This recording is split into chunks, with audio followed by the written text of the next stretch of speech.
Uh, Good evening, ladies and gentlemen.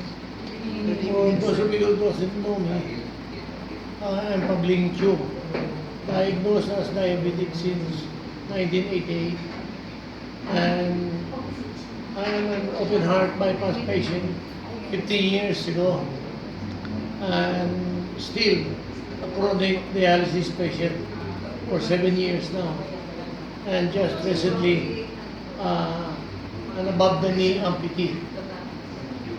Now, I'm taking Purtier not because I expect that I will bring back my leg, and not to cure my kidneys or my renal failure, because the only cure for my kidney is a kidney transplant.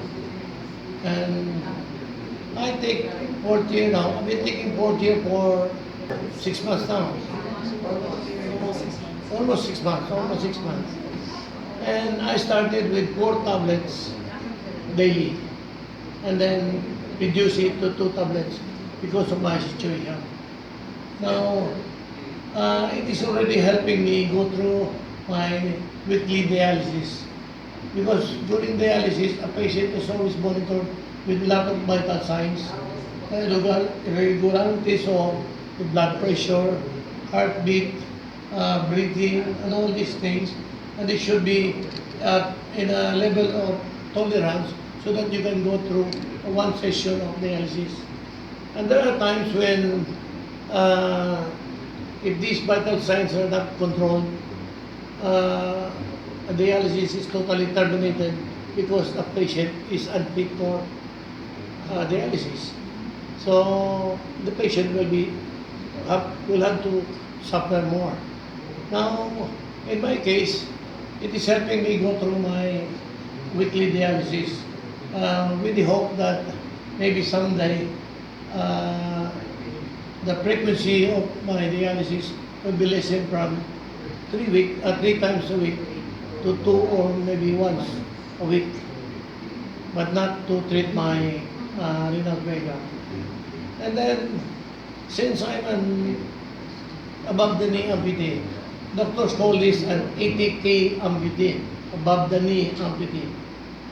My movement here is no longer like a normal person.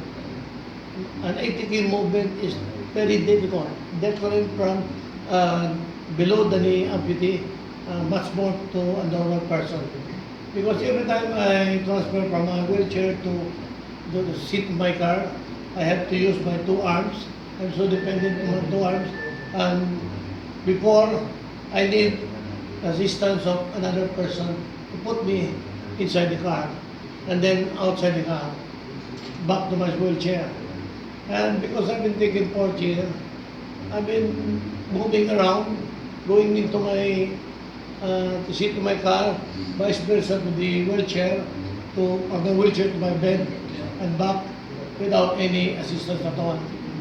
And I am very dependent on my 2 arms, because I need my 2 arms to really drag the whole of my torso to move around from one end to the end of my bed.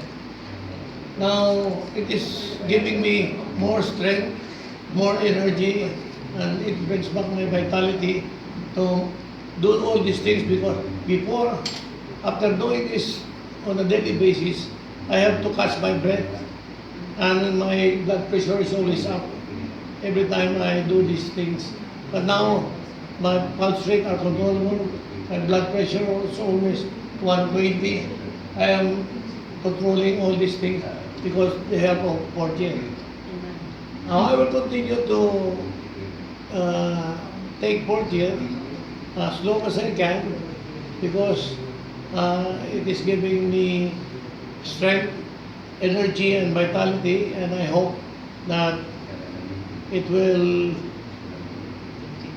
help me feel better to live the rest of the remaining years of my life to the fullest.